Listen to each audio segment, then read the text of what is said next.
लग्नानंतर होईलच प्रेम मालिकेच्या आजच्या 24 फेब्रुवारीच्या भागात नेमकं पार्थ काव्याचं लग्न संपन्न झाल्यानंतर जीवा नंदिनीला मांडवात घेऊन येतो.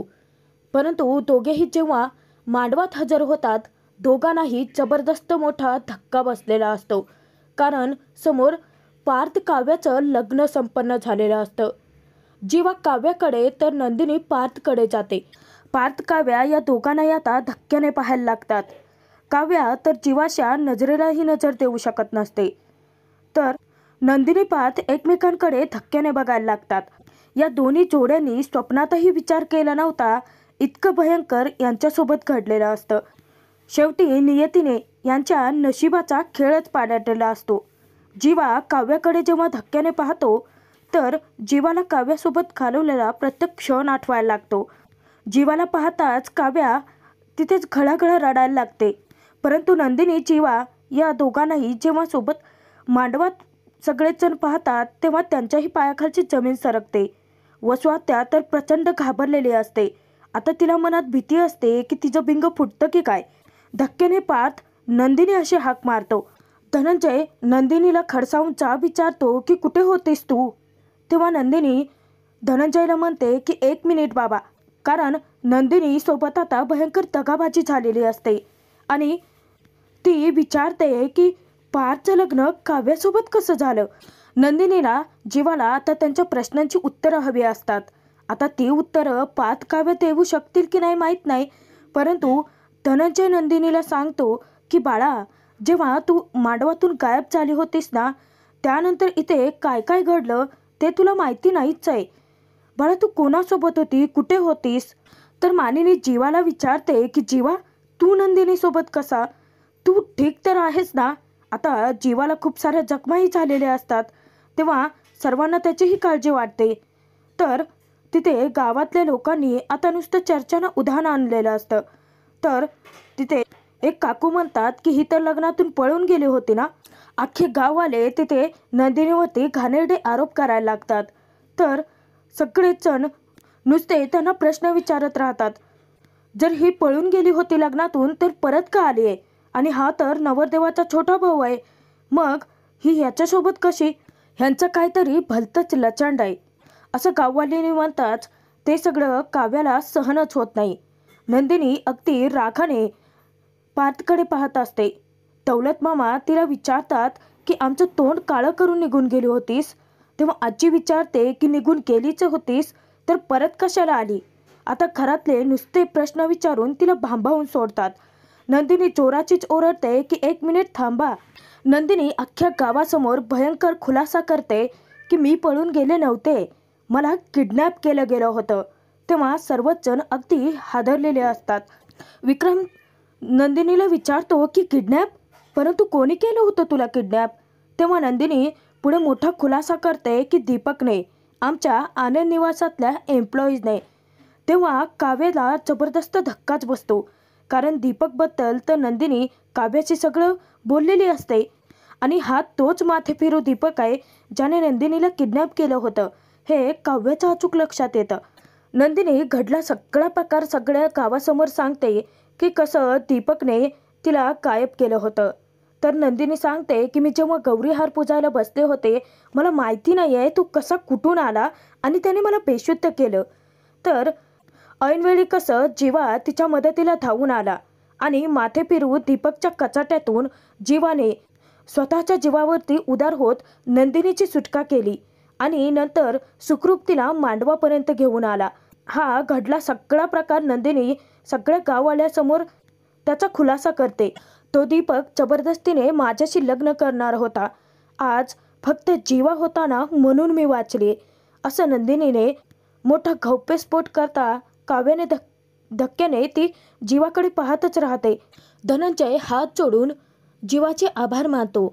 तो म्हणतो की जीवा बाळा तू वेळेत पोहोचला नसता तर काय झालं असतं.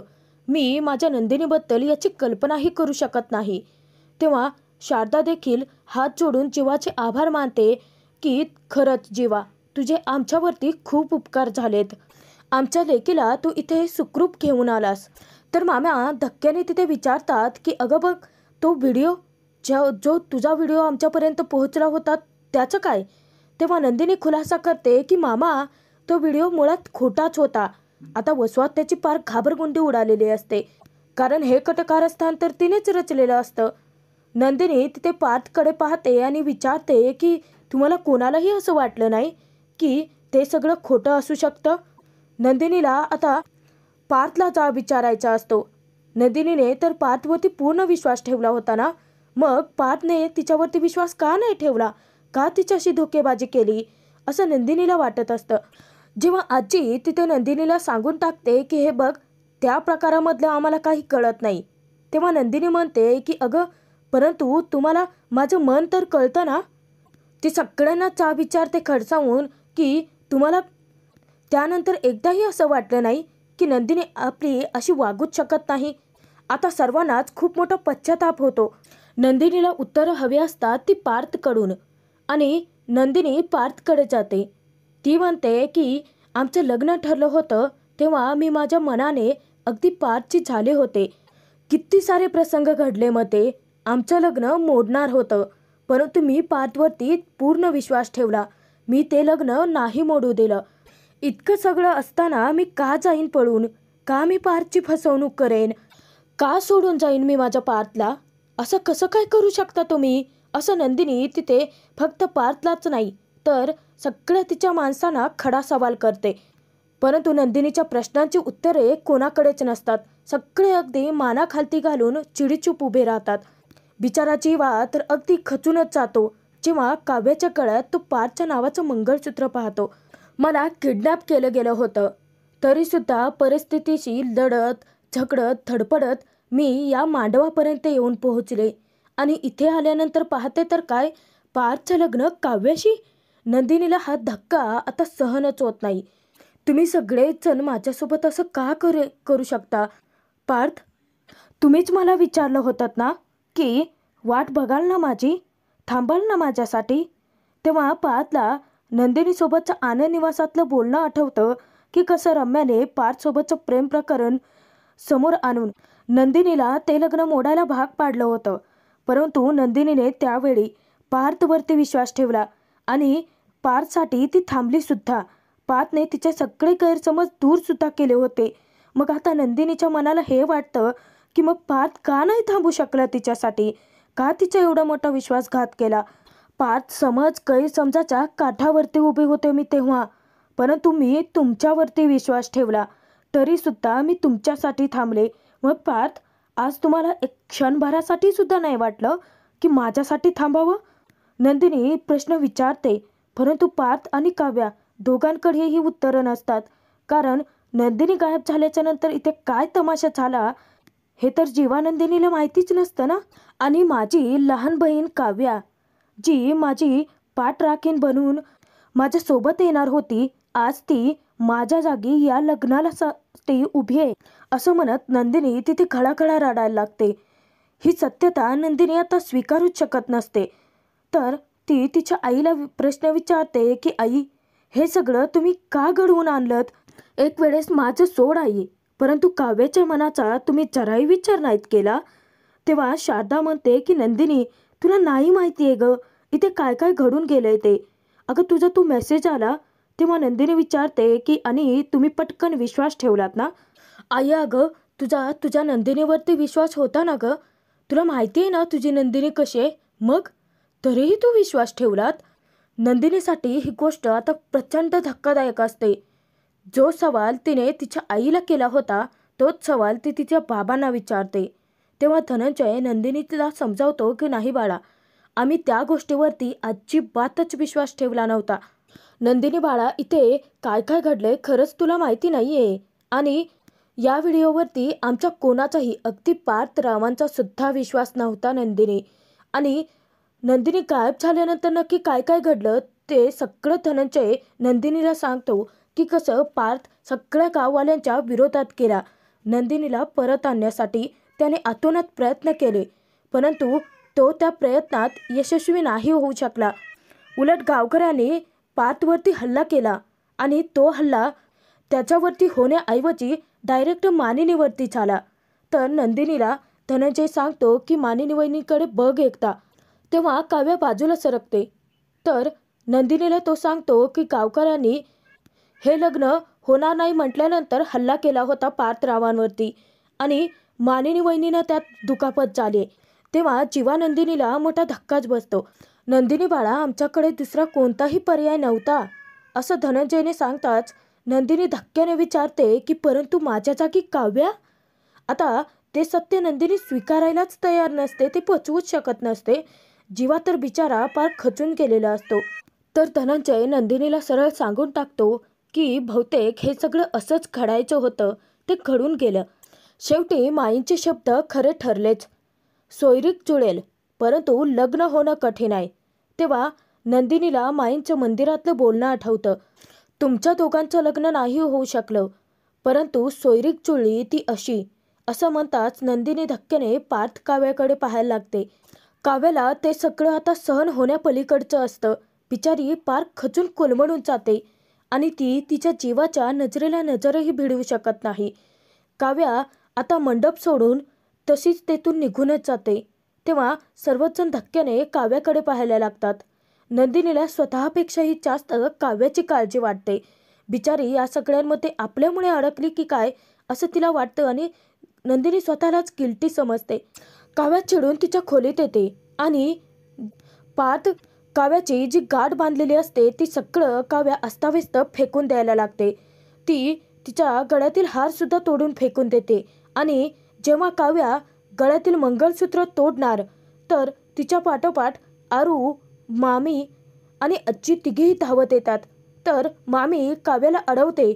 काव्या तिथे म्हणते की बस कर मामी आता. आले ना नंदिनीताई. नंदिनीताई नाही आहे, नंदिनीताई गायब झाली आहे, नंदिनीताई येणारच नाही आहे असं सगळं म्हणून तिच्या जागी मला बसवलं ना मांडवात. परंतु आता ती आली आहे, मग माझ्या जागी तिला बसवा मांडवात. आणि हे लग्न झालंच नाही आहे असं समजा. रादर मी तसंच समजते असं म्हणत काव्याने आता एक घात दोन तुकडेच केलेले असतात. ताई परत आले आहे. आता मला हे लग्न मान्य नाही आहे. तुम्ही पार्थ आणि ताईचं लग्न लावून द्या असं काव्याने म्हणताच बकुळा मामी तिथे काव्याच्या गळ्यातील मंगळसूत्राकडे तिला पाहून विचारते की काव्या, तुला काय लग्न म्हणजे खेळ वाटतोय का? अगं ही 7 जन्माची बांधली जाणारी गाठ आहे. एकदा का पुरुषाने बाईच्या गळ्यात मंगळसूत्र घातलं तर ते तिला आयुष्यभर काढता येत नाही असं मामीने सांगताच काव्याच्या पायाखालची जमीनच हादरते. बिचारी आता जीवाला काय उत्तर देणार आहे? जीवासोबत लग्नाची किती स्वप्न रंगवली होती काव्याने, सगळी धुळीला मिळाली आहेत. लग्न म्हणजे काही खेळ नाही आहे काव्या. तेव्हा काव्या म्हणते आणि हेच मंगळसूत्र गळ्यात घालून तडजोड करता येत नाही मामी आणि तडजोड नाहीच केली पाहिजे. ज्याने मंगळसूत्र गळ्यात घालावं असं आपल्याला वाटतं ना, त्याने जर मंगळसूत्र माझ्या गळ्यात घातलं ना तर ते आयुष्यभर मिरवीन. अगदी शेवटच्या श्वासापर्यंत ते नातं मी मनापासून जपेन. काव्याला आता हे सगळं सहनच होत नाही. तर काव्या मामीला म्हणते की हे मंगळसूत्र मला माझ्या गळ्यात आता ओझं वाटायला लागलंय. असं वाटतंय की कोणीतरी काहीतरी लटकवलंय माझ्या गळ्यात. हे नाही होऊ शकत. आणि काव्या तिथे जबरदस्ती मंगळसूत्र काढून फेकायला लागते. काव्या ऐकून घ्यायला तयारही नसते. तर जबरदस्तीने ती मंगळसूत्र काढून फेकणार. रागाच्या भरामध्ये आजी काव्याचं थोबाडच फोडते. तेव्हा सर्वच जण मोठे धक्क्यात असतात. शारदा येताच आजी तिला म्हणते की तुझ्या लेकीला समजाव शारदा, अगं गळ्यातील मंगळसूत्र काढून टाकायला निघाले ही. तेव्हा शारदा म्हणते की काव्या असं नको वागूस, अगं लग्न झालंय बाळा तुझं आता. तेव्हा काव्याच्या सगळ्या आशा संपतात आणि काव्या अगदी हरल्यासारखी होते. तिचं प्रेम तर जीवावरती होतं आणि वेडावलेली काव्या शारदाला म्हणते की आई प्लीज तू तरी असं नको ना गं बोलूस.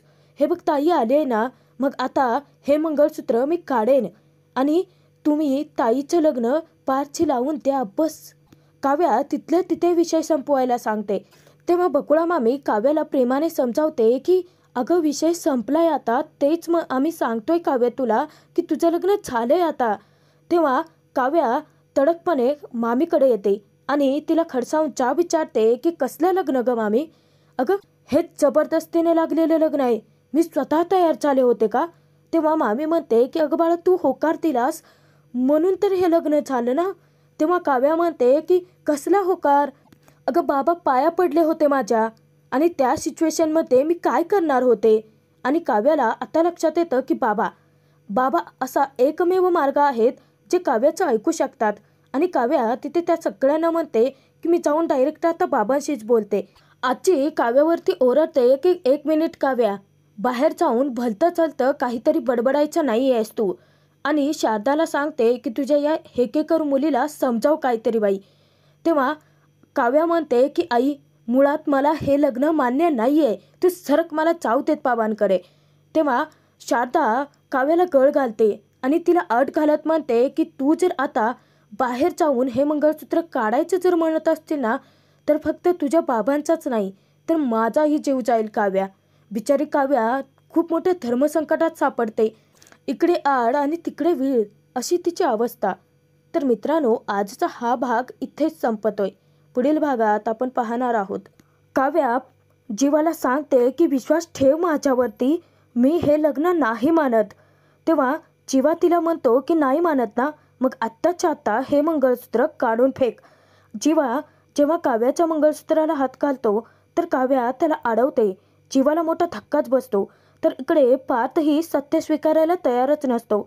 मानिनी त्याला समजावते की हे बघ आजपासून काव्या तुझी बायको आहे आणि तीच तुझी बायको राहणार, काव्या पार्थ देशमुख.